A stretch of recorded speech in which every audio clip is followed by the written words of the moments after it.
actually begin? And it's a fascinating story. It's one that on the surface just appears horrific, but that when we start to understand the deeper meaning of it, the poetic truth in it, the symbolism of it, it's a much more powerful story, one that we can actually find digestible. It's the story of Abraham and his son Isaac. He thinks that God is telling him to go and sacrifice his son, his only son, and eventually he finds out wrong. That's not what God was actually asking of him. And so there's this relationship here between father and son, between Isaac and Abraham. And that's what we're going to talk about a little bit here today. And then think of that as the better angels of our nature versus our humanity, the human part and the divine part. And I'm using that very loosely because obviously when you look at Jesus, you're talking about divine human there with a capital D and a capital H.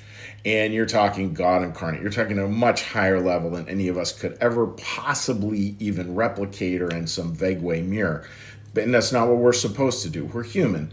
But we do see that combination of divinity and humanity and the sorting that takes place as the relationship between these two things gets worked out.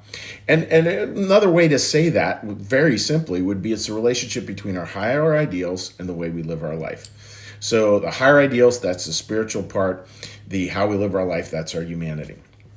And this relationship is something that continues to move through time, move through our lives, and God more and more in His divine providence is slowly but surely weaving those two together more and more. So our highest ideals do become the life we live. The life we live becomes the example of those higher ideals.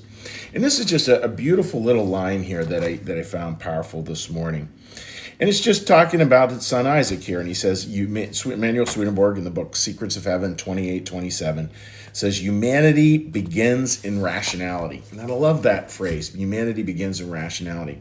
Now it's easy, in the Western mindset, we think rationality, we think mind, we think in a thought.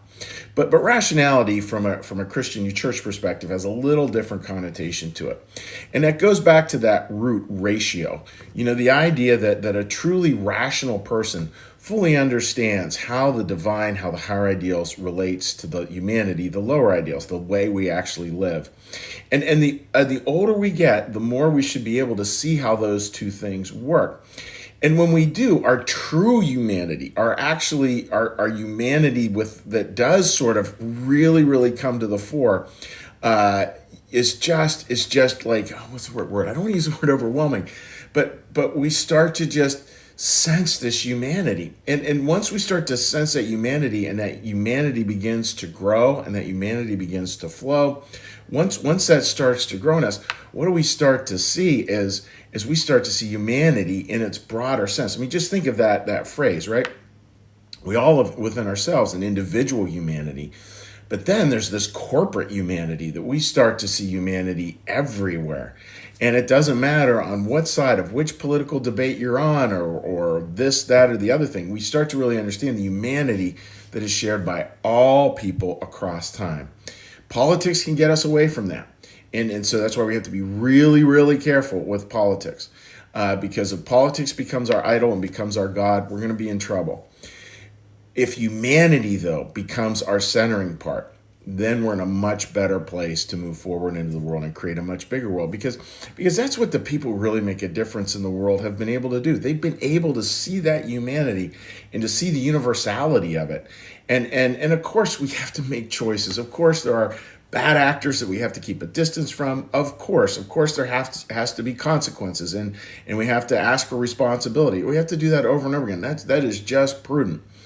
But it's still coming from the place of a basic orientation towards humanity, our humanity and the humanity of other people. And once we start to see, again, like that rationality, how that feeds it, the rationality, the ratio is able to see these relationships. It sees the world beyond itself. We just finished up a summer camp for teenagers, and my wife and I were helped. My wife really ran it. I kind of dipped in and out on occasion, and it really is like, can you be bigger than yourself? I mean, that's so much the lesson of teenagerdom. That can you be bigger than yourself? And if you can be bigger than yourself, you'll discover that humanity. If you can't be bigger than yourself, all you'll discover is your ego, which is pretty boring, pretty boring, pretty boring. So the thought for today, friends, is that just remember that humanity begins in rationality.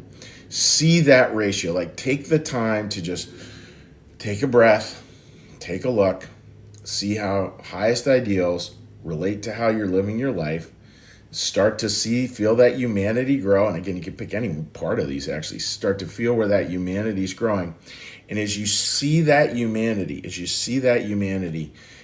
just start to see how shared it is, because it really is. It really is incredible. It's amazing when we start to see that.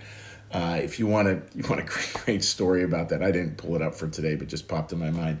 Just Google Thomas Merton, Fourth and Lexington, I believe. Thomas Merton, Merton, Fourth and Lexington. His experience is probably one of the most famous ones in my line of work, of somebody who articulated that moment where all of a sudden the humanity is just like, boom, there it is.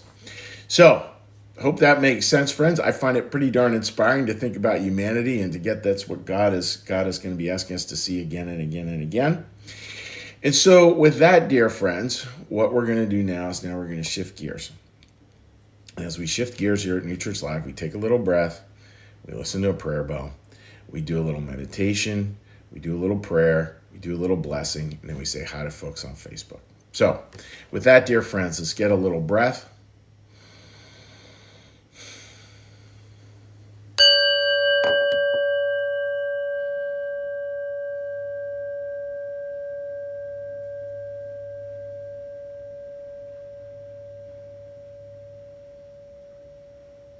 Be still and know that I am God. Be still and know that I am. Be still and know that I. Be still and know that.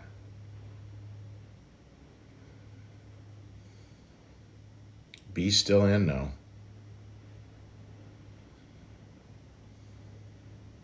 Be still and.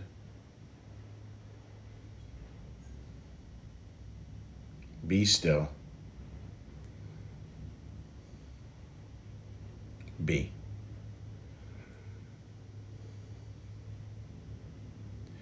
Our Father, who art in the heavens, hallowed be thy name. Thy kingdom come, thy will be done, as in heaven, so upon the earth. Give us this day our daily bread, and forgive us our debts, as we also forgive our debtors. And lead us not into temptation, but deliver us from evil. For thine is the kingdom, and the power, and the glory forever. Amen. May the Lord bless you and keep you. May the Lord make his face to shine upon you and be gracious unto you. May the Lord lift up his countenance upon you, bring you peace, and bring you home. Amen.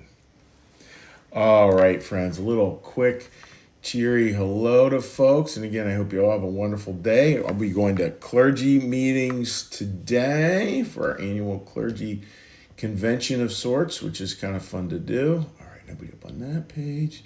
And again, friends, most people leave comments later in the week, or in the day, and that is totally fine as well. Always love to hear from people, hear what you are thinking. It's always good. All right, let me just hold on to this. Yeah, and then next week I will be joining you folks from down in the Outer Banks as we go down to visit some dear friends of my wife. I'll be working from down there. So let me just check one more thing here. All right, sorry, my camera's not working terribly well. All right, no comments today. So anyhow, wishing you folks all the very best. God bless you. Take care, and we will see you tomorrow.